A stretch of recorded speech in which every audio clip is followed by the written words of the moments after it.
Revise करते हैं कल क्या क्या पढ़ा था। और आज का नया टॉपिक जो है, छोटा सा टॉपिक है, बहुत बड़ा टॉपिक नहीं, छोटा सा टॉपिक है। कल हमने पढ़ा था, हमारा टॉपिक चल रहा था प्रकाशिकी। और प्रकाशिकी के अंदर कितने टॉपिक है? एक है लाइट, लाइट मतलब प्रकाश। और दूसरा क्या है? लेंस। और लेंस के साथ हम क्या पढ़ने वाले? दर्पण पढ़ने वाले। ठीक है। प्रकाश का व्यवहार कैसे होगा? प्रकाश का व्यवहार कैसे होगा? इसके साथ परावर्तन, परावर्तन, अपवर्तन। लेंस और दर्पण के साथ परावर्तन अपवर्तन का किस प्रकार से टॉपिक होगा, ये हम लोग यहाँ पर पढ़ने वाले ऑप्टिक्स में। कल हम लोगों ने पढ़ा था कि प्रकाश जो है किसकी भांति व्यवहार करता है? तरंग की भांति। जब प्रकाश तरंग की भांति व्यवहार करता है, तरंग दो प्रकार की होती है। एक होती है अनुप्रस्थ, ट्रांसवर्स। एक होती है अनुदैर्ध्य, अनुदैर्ध्य। तो प्रकाश किस प्रकार की तरंग है? प्रकाश है अनुप्रस्थ तरंग है। और यह इसको हम क्या बोल सकते हैं? इलेक्ट्रोमैग्नेटिक वेव्स, विद्युत चुंबकीय तरंगे, विद्युत चुंबकीय चुंबकीय तरंग। या हम इसको क्या बोलते हैं? अयांत्रिक तरंग, अयांत्रिक तरंग। तरंग को हम ध्वनि वाले चैप्टर में बहुत अच्छे से पढ़ेंगे। बस थोड़ा सा और क्या देख लिया कि हमने, जब अनुप्रस्थ तरंगे कैसी चलती है, ऐसे गर्त और सरंग के रूप में चलती है। तो दो दो सरंग के पीक पॉइंट को, या इस प्रकार जब ये ट्रेवल करती है, चलती है तरंग संचरण की दिशा, तो हम दोनों सरंग के बीच की दूरी को किससे दर्शाते हैं? लैम्डा। इसको क्या बोलते हैं? तरंगदैर्ध्य, तरंगदैर्ध्य, तरंगदैर्ध्य, तरंगाग्र नहीं, तरंगदैर्ध्य बोलते हैं। या दोनों उसके जो गर्त वाले भाग है, क्रस्ट वाले भाग है, इसको हम क्या बोलते हैं? तरंगदैर्ध्य।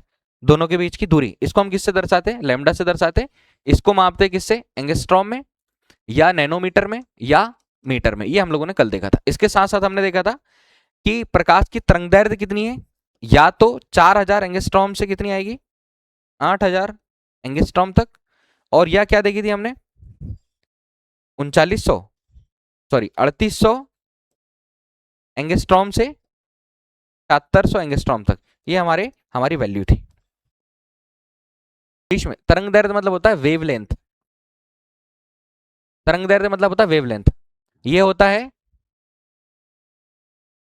क्रस्ट, और ये होता है थ्रो। ठीक है। ट्रांसवर्स, और ये हो जाएगा लॉन्गिट्यूडनल। ये लॉन्गिट्यूडनल वेव्स। हमने पढ़ा है लाइट का सबसे बड़ा सोर्स क्या है? प्रकाश का सबसे बड़ा स्रोत सूर्य है। और ये सूर्य और पृथ्वी, सूर्य और पृथ्वी, इन दोनों के बीच की दूरी, इसके चारों ओर वायु का आवरण है जिसको हम वायुमंडल बोलते हैं। इन दोनों के बीच की दूरी कितनी है? 15 करोड़ किलोमीटर। 15 करोड़ किलोमीटर। किसके बीच की? सूर्य और पृथ्वी के बीच की दूरी। सूर्य का प्रकाश पृथ्वी तक आने में कितना समय लेता है? 8 मिनट 16.6 सेकेंड। या परफेक्ट ऐसा टाइम दिया हो तो 8 मिनट कितना याद रखना है? 17 सेकेंड। अभी जब प्रकाश तरंगों के रूप में व्यवहार करता है तो प्रकाश जो है अनुप्रस्थ तरंग है। लाइट जो है वो ट्रांसवर्स वेव है, जिसको हम इलेक्ट्रोमैग्नेटिक वेव्स या नॉन मैकेनिकल वेव बोलते हैं। और लाइट के बारे में याद रखना, इलेक्ट्रोमैग्नेटिक वेव्स या नॉन मैकेनिकल वेव्स, इसको ध्वनि के साथ जब तरंगे तरंगे आएगी अनुप्रस्थ और अनुदैर्ध्य, उनको अच्छे से और देखेंगे। इसमें देखो, इसमें तालाब में उठने वाली जो लहर है उसको हम अनुप्रस्थ तरंगे बोलते हैं। और जब अनुदैर्ध्य की बात आएगी तो अनुदैर्ध्य की तरंगे स्प्रिंग स्प्रिंग स्प्रिंग का जो फॉर्मेशन होता है, जैसे हम स्प्रिंग को ऐसे बढ़ाएंगे आगे, तो आगे पीछे होगी बड़ी स्प्रिंग को, तो वो कौन सी तरंग होती है? लॉन्गिट्यूडनल या अनुदैर्ध्य। इसको हम और किससे? ध्वनि तरंगे जो होती है, एग्जाम में पूछता है ध्वनि तरंगे किस प्रकार की तरंगे है। जो साउंड वेव्स है वो किस प्रकार की वेव्स है? साउंड वेव किस प्रकार की है? साउंड वेव्स कैसी है भैया? अनुदैर्ध्य। प्रकाश को चलने के लिए माध्यम की आवश्यकता नहीं होती है, प्रकाश को ट्रेवल करने के लिए मीडियम की जरूरत नहीं होती है। ध्वनि को चलने के लिए, ध्वनि साउंड को चलने के लिए मीडियम की जरूरत पड़ती है, माध्यम की जरूरत पड़ती है। क्योंकि माध्यम के कण संचरण करते हैं, माध्यम के कण चलते हैं। ठीक है। जैसे यहां से ये स्पीकर से बोला, तो जब बोला गया तो ये जो कण है ना, ये ट्रैवल करेंगे या एक दूसरे को पुश करेंगे, तब आगे जाके पूरी बात हमारी सामने तक पहुंचेगी सेकंड में।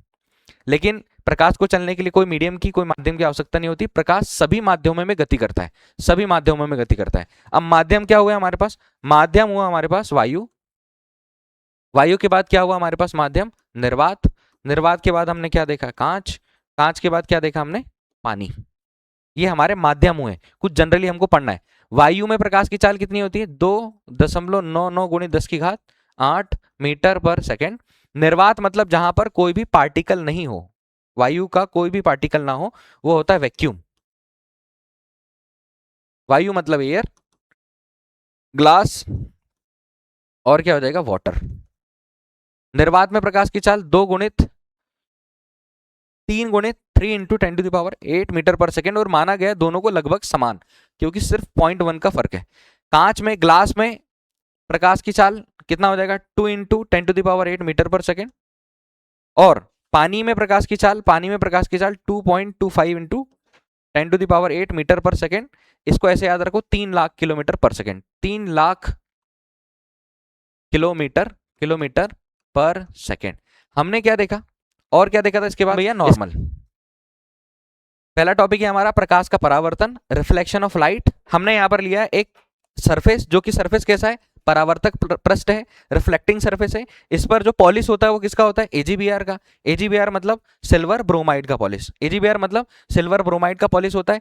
अब इस पर अगर कोई प्रकाश किरण आएगी तो आने वाली किरण को हम क्या बोलते हैं? आने वाली किरण को इस पर रिफ्लेक्ट होगी, इंसिडेंट रे, आपतित किरण, और टकराकर उसी माध्यम में वापस लौट जाएगी। तो जाने वाली जो किरण होती है उसको हम बोलते हैं रिफ्लेक्टेड रे।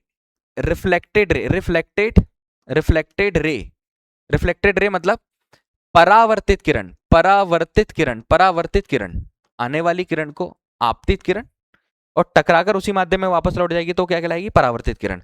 प्रकाश का परावर्तन गोलीय दर्पण पर भी होता है। गोलीय दर्पण पर भी होता है प्रकाश का परावर्तन, गोलीय दर्पण पर भी होता है।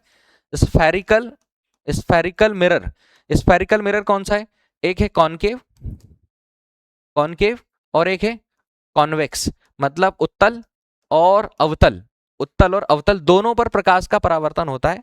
अभी हमने लिया है प्रकाश का परावर्तन जो कि समतल दर्पण या समतल पृष्ठ पर, जिसको हम रिफ्लेक्टिंग सरफेस बोलते हैं, इस पर AgBr की पॉलिश होती है। एक लाइट रे इस पर हम ऐसे इंसिडेंट करेंगे, टकराने के बाद उसी मीडियम में वापस लौट जाएगी।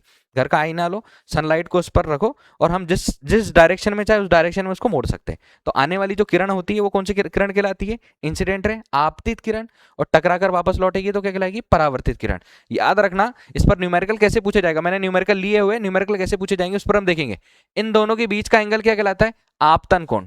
इन दोनों के बीच का एंगल क्या कहलाता है? आपतन कोण। क्या बोलोगे? आपतित किरण और अभिलंब, ये नॉर्मल जो है काल्पनिक रेखा है जिसको हम अभिलंब बोलते हैं। आपतित किरण और अभिलंब के बीच के कोण को क्या बोलोगे? आई। आपतित किरण और अभिलंब के बीच के एंगल को क्या बोलोगे? आई। आपतन का कोण, आई बराबर क्या कहलाएगा? आपतन कोण। आपतन कोण, इंसिडेंट एंगल, इंसिडेंट एंगल। और परावर्तित किरण और अभिलंब, परावर्तित किरण, रिफ्लेक्टेड रे और नॉर्मल के बीच का एंगल क्या होता है? आर। ठीक। प्रकाश का परावर्तन, रिफ्लेक्शन ऑफ लाइट, आपतित किरण, और ये कौन सी किरण हो गई? परावर्तित किरण। याद रखना डेफिनेशन, जब प्रकाश किरण किसी सतह से टकराकर उसी माध्यम में, मैंने ऊपर लिख दिया क्योंकि प्रकाश के परावर्तन में एक ही माध्यम होता है। दो गोली सरफेस पर भी, स्फेरिकल सरफेस पर भी क्या होता है? रिफ्लेक्शन होता है। स्फेरिकल सरफेस कॉनकेव और कॉन्वेक्स दो होते हैं, उत्तल और अवतल दो होते हैं। जब प्रकाश किरण किसी सतह से टकराकर उसी माध्यम में वापस लौट जाती है तो इस घटना को क्या बोलते हैं? प्रकाश का परावर्तन। When a ray of light strikes a surface and bounces back into the same medium, उसी मीडियम में वापस लौट जाती है तो क्या कहलाता है? प्रकाश का परावर्तन। आर बराबर क्या होता है? आर बराबर angle of reflection, angle of reflection, angle of reflection, angle of reflection, angle of reflection मतलब परावर्तन का कोण, परावर्तन का कोण। यह है प्रकाश का परावर्तन। पहला टॉपिक, प्रकाश के परावर्तन से न्यूमेरिकल आते, प्रकाश के परावर्तन से न्यूमेरिकल आते, याद रखना है। और एक और एंगल बनता है, एक और एंगल बनता है ये वाला एंगल। जब एंगल किस किस के बीच बनता हो? पृष्ठ के, सरफेस के और आपतित किरण के बीच का जो एंगल होता है, ये अभी तक नहीं पढ़ा, अब ध्यान दो। जो आपतित किरण होती है और जो पृष्ठ होता है, इसके बीच में जो एंगल बनता है इसको क्या बोलते हैं? जी। क्या बोलते हैं? जी। ग्लैंसिंग एंगल, ग्लैंसिंग एंगल, और ग्लैंसिंग एंगल मतलब होता है छूटा हुआ कोण। ग्लैंसिंग एंगल मतलब होता है छूटा हुआ कोण, छूटा हुआ कोण, क्योंकि क्वेश्चन पूछा इस पर, कैसे पूछा आगे लिया है। ग्लैंसिंग एंगल याद रहेगा, प्रकाश का परावर्तन, जब कोई प्रकाश किरण किसी सतह पर टकराती है, किसी सरफेस पर टकराती है तो उसी मीडियम में वापस लौट जाती है, इस घटना को क्या बोलते हैं, प्रकाश का परावर्तन। जो लाइट रे आकर सरफेस पर टकराती है, समतल सरफेस की बात हो रही है, समतल पृष्ठ की बात हो रही है, प्लेन मिरर की बात हो रही है, ये हमारा रिफ्लेक्टिंग सरफेस है, परावर्तक पृष्ठ है, जिस पर AgBr का पॉलिश होता है, सिल्वर ब्रोमाइड का पॉलिश होता है। जो लाइट रे आती है उसको इंसिडेंट रे बोलते हैं, टकराकर जो वापस जाती है उसको रिफ्लेक्टेड रे बोलते हैं, परावर्तित परावर्तित किरण बोलते हैं। ठीक है, अभी हम प्रकाश को किरणों के रूप में पढ़ रहे हैं। जब प्रकाश तरंगों के रूप में पढ़ा जाएगा, जब प्रकाश वेव्स की फॉर्म में पढ़ा जाएगा, तो लाइट एक ट्रांसवर्स वेव है, अनुप्रस्थ तरंगे है। अनुप्रस्थ तरंगे कैसे कैसे चलती है, तरंग संचरण की दिशा में कुछ इस प्रकार चलती है, सरंग और गर्त बनाते हैं, क्रस्ट और थ्रो बनाते हुए चलती है। दोनों क्रस्ट और दोनों थ्रो, इन दोनों के बीच की दूरी को वेवलेंथ बोलते हैं, तरंगदैर्ध्य बोलते हैं, जिसको एंगस्ट्रॉम में मेजर करते हैं, नैनोमीटर में मेजर करते हैं या मीटर में मेजर करते हैं। मेजर करना मतलब मापना। ठीक, और इसमें हमने क्या देखा था, और हमने इसमें क्या देखा था, इसका अगर एग्जांपल देखिए तो तालाब की जो लहरें हैं वो किसकी कौन सी लहरें होती है, अनुप्रस्थ लहरें होती है, अनुप्रस्थ तरंगों के हिसाब से लहरें होती है। और एक अनुदैर्ध्य होती है जो किसके हिसाब से चलती है, स्प्रिंग के हिसाब से चलती है। किसके हिसाब से, प्रकाश और इलेक्ट्रोमैग्नेटिक वेव्स है। बट अभी हम प्रकाश को किरणों के रूप में पढ़ रहे हैं, क्योंकि प्रकाश दो तरीके से व्यवहार करता है, प्रकाश तरंगों के रूप में व्यवहार करता है,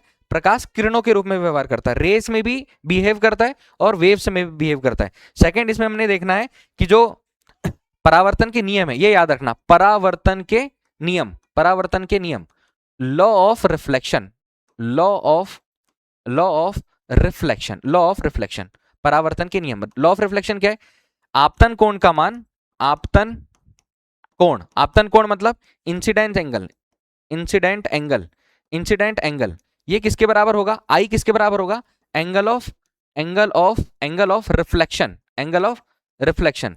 आपतन कोण का मान परावर्तन कोण के मान के बराबर होता है, आपतन कोण का मान परावर्तन कोण के मान के बराबर होता है।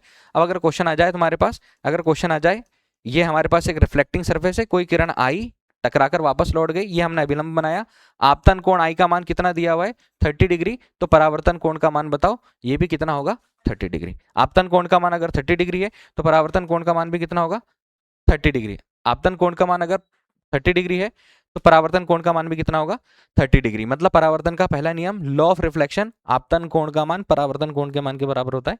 Angle of incidence is equal to angle of reflection, angle of incidence is equal to angle of reflection. दूसरा, पहला लॉ है ये, दूसरा लॉ क्या है, आपतित किरण, आपतित किरण, परावर्तित किरण, आपतित किरण, परावर्तित किरण, और अभिलंब, अभिलंब, तीनों तीनों एक ही तल में होंगे, एक ही तल में होंगे, एक ही तल में होंगे, एक ही तल में होंगे। आपतित किरण, आपतित किरण, परावर्तित किरण और अभिलंब तीनों एक ही तल में होंगे। Incident ray, incident ray, reflected रे and normal all lies on the same plane. Incident ray, reflected ray and the normal all lies on the same plane, एक ही तल में होंगे, मतलब ये एक ही तल में बनेंगे। ठीक है, ये है प्रकाश का परावर्तन। इसके एग्जाम्पल बता देता हूँ, प्रकाश के परावर्तन को याद रखना, लाइट से रिलेटेड चीजें, एक एक चीजें, छोटी छोटी चीजें याद रखना है। भले अब ये इजी चीजें चल रही है, क्योंकि स्टार्टिंग है तो इजी है, पहले से पता भी होगी, ये इजी चीजें चल रही है, लेकिन इसको भी बहुत ध्यान से देखना, कुछ बेसिक चीजें छूटेगी वो मैं यहाँ पर क्लियर करता हूँ। अभी दोनों प्रकार के अपवर्तन के बारे में हमको पढ़ना है। ये है भैया, उदाहरण याद रखना, दर्पण में जब चेहरा देखना होता है, तो जब हम दर्पण में देखते हैं तो हमारा चेहरा दिखाई देता है, यह प्रकाश के परावर्तन के कारण होता है। बहुत छोटा जनरल एग्जाम्पल है, क्योंकि ऑब्जेक्टिव कुछ भी पूछ सकता है। अब जब हमारा चेहरा देखते हैं तो रिफ्लेक्शन होता है, तो रिफ्लेक्शन मतलब प्रकाश का परावर्तन, ये प्रकाश के परावर्तन का एग्जाम्पल है। दूसरा एग्जाम्पल प्रकाश के परावर्तन का क्या है, ये देखो, पेड़ की जो परछाई इमेज दिखती है, ये भी किसका एग्जाम्पल है, प्रकाश के परावर्तन का एग्जाम्पल है। ये भी किसका एग्जाम्पल है, प्रकाश के परावर्तन का एग्जाम्पल है। ये भी किसका एग्जाम्पल है, रिफ्लेक्शन ऑफ लाइट, प्रकाश के परावर्तन का एग्जाम्पल है, प्रकाश के परावर्तन का एग्जाम्पल है। पेड़ की जो छाया दिख रही है, ये भी कैसी दिख रही है। अभी ऐसा अगर आ जाए कि टेढ़ी हुई ग्लास में रखी हुई पेंसिल टेढ़ी मुड़ी हुई क्यों दिखती है, तो वो अपवर्तन है, वो रिफ्रैक्शन है। हम सिर्फ अभी परछाई की बात करें तो पेड़ की परछाई जो दिख रही है वो किसके कारण दिख रही है, रिफ्लेक्शन के कारण दिख रही है, प्रकाश के परावर्तन के कारण दिख रही है, प्रकाश के परावर्तन के कारण दिख रही है। ये है इंसिडेंट रे, आपतित किरण,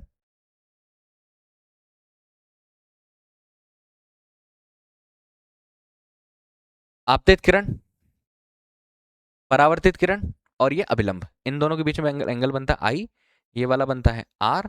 आपतन का कोण इंसिडेंट रे, परावर्तन का कोण एंगल ऑफ रिफ्लेक्शन, यहां पर बनता है ग्लैंसिंग एंगल जी।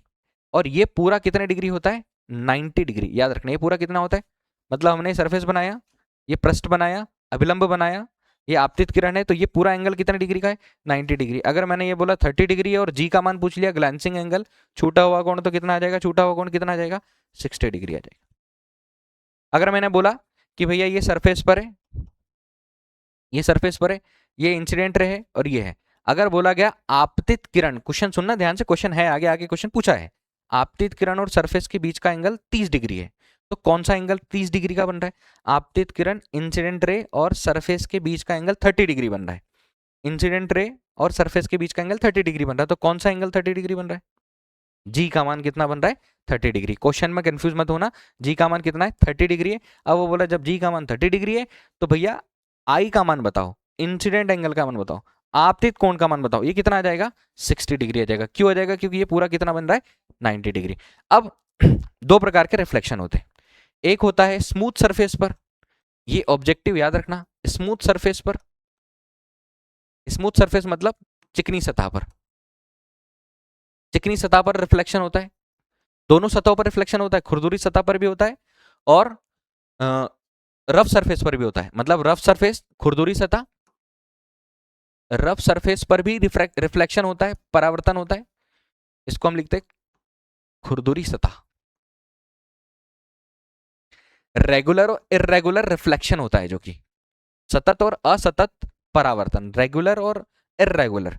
जब सतह स्मूथ होगी, जब सतह स्मूथ होगी, देखो ये सतह स्मूथ है तो इंसिडेंट रे आएगी, आपतित किरण, टकराने के बाद आपतित किरण है आई, आपतित किरण को मैं इंसिडेंट रे आई बोल देता हूँ, एंगल होता है वैसे मैं आई, ये वाला आई बना देता हूँ, रिफ्लेक्टेड रे को मैं कैपिटल आर बना देता हूँ। दूसरी प्रकाश किरण आएगी, टकरा कर वह ऐसी चली जाएगी, ये भी आई हुआ, ये रिफ्लेक्टेड रे मतलब परावर्तित किरण आर हुई, और प्रकाश की किरण आएगी टकराकर ऐसे चले जाएगी। तो इसमें याद रखने वाली बात क्या है? इसमें याद रखने वाली बात यह है कि अगर पूछा गया कि चिकनी सतह पर, स्मूथ सरफेस पर इंसिडेंट रे के गुणधर्म लिखिए, आपतित किरण के गुणधर्म लिखिए, मैंने मन से बोला है ऐसे याद रखना, आपतित किरण के गुणधर्म लिखिए। तो देखो जितनी आपतित किरण है सब की सब कैसी है, यहां लिख दे रहा हूं, आपतित किरण, आपतित किरण, आपतित किरण मतलब रिफ्लेक्टेड, रिफ्लेक्टेड रे जो है, रिफ्लेक्ट, आपतित किरण मतलब इंसिडेंट रे जो है, incident ray, incident, incident ray, जितनी आपतित किरण होगी वो सबकी सब कैसी होगी भैया? समांतर होगी, सबकी सब कैसी होगी? पैरेलल होगी। जितनी इंसिडेंट आ रही है देखो सब पैरेलल है, जितनी इंसिडेंट आ रही सब पैरेलल है, और जितनी परावर्तित किरण है, जितनी परावर्तित किरण है, जितनी परावर्तित किरण है, परावर्तित किरण, जितनी परावर्तित किरण है, जितनी रिफ्लेक्टेड रे है, रिफ्लेक्टेड रे, जितनी भी रिफ्लेक्टेड रे है वो भी कैसी होगी? वो भी कैसी होगी? समांतर होगी। जितनी भी एक सरफेस पर अगर आप कितनी भी परावर्तित कितनी भी किरणों को आपतित करोगे तो सारी किरणें कैसी होगी? एक दूसरे के समांतर होगी, ये एक दूसरे के, ये एक दूसरे के समांतर है। और जितनी परावर्तित किरणें होगी, जितनी रिफ्लेक्टेड रे होगी वो सब कैसी होगी? एक दूसरे के। बट अगर क्या कर दे अपन, खुरदुरी सतह, खुरदुरी सतह मतलब ऐसी सतह बना दे, ऐसी सतह बना दे और इस पर नीचे पॉलिश कर दे, तो इस पर होगा क्या?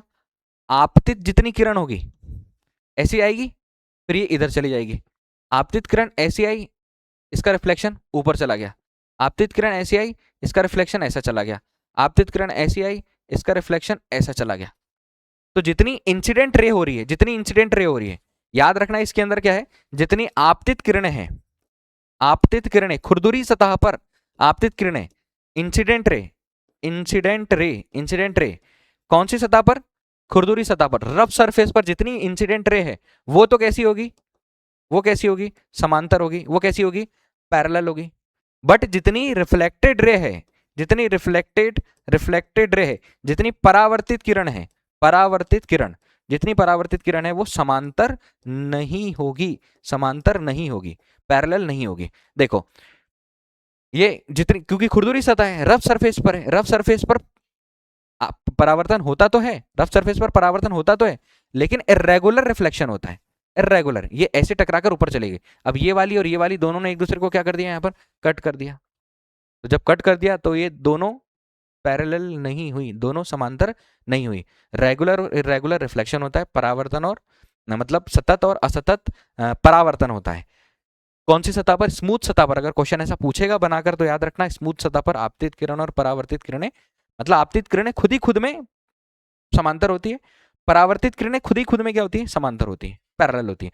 और जब खुरदुरी सतह पर रिफ्लेक्शन होता है, दोनों सतहों पर रिफ्लेक्शन होता है, दोनों सतहों पर परावर्तन होता है, तो जब खुरदुरी सतह होती है तो उस पर जितनी आपतित किरणें वो सारी की सारी कैसी होगी, ये समांतर होगी, ये सारी एक दूसरे के पैरेलल, मतलब दो लाइन पैरेलल होगी, दोनों को कितने, दोनों डायरेक्शन में कितने आगे बढ़ा दिया जाए, दोनों एक दूसरे को कट नहीं करेगी, इंटरसेक्ट नहीं करेगी, प्रतिच्छेद नहीं करेगी, वो समांतर किरणें कहलाती। बोलो यहाँ तक कोई डाउट है? यहाँ तक कोई डाउट है? परावर्तन वाला टॉपिक पढ़ रहे हैं हम लोग। परावर्तन, परावर्तन क्या है? परावर्तन के नियम है, आपतन कोण का मान किसके बराबर होता है? परावर्तन कोण के मान के बराबर होता है। Angle of incidence is equal to angle of reflection. आपतित किरण परावर्तित किरण अभिलंब एक ही तल में होते हैं।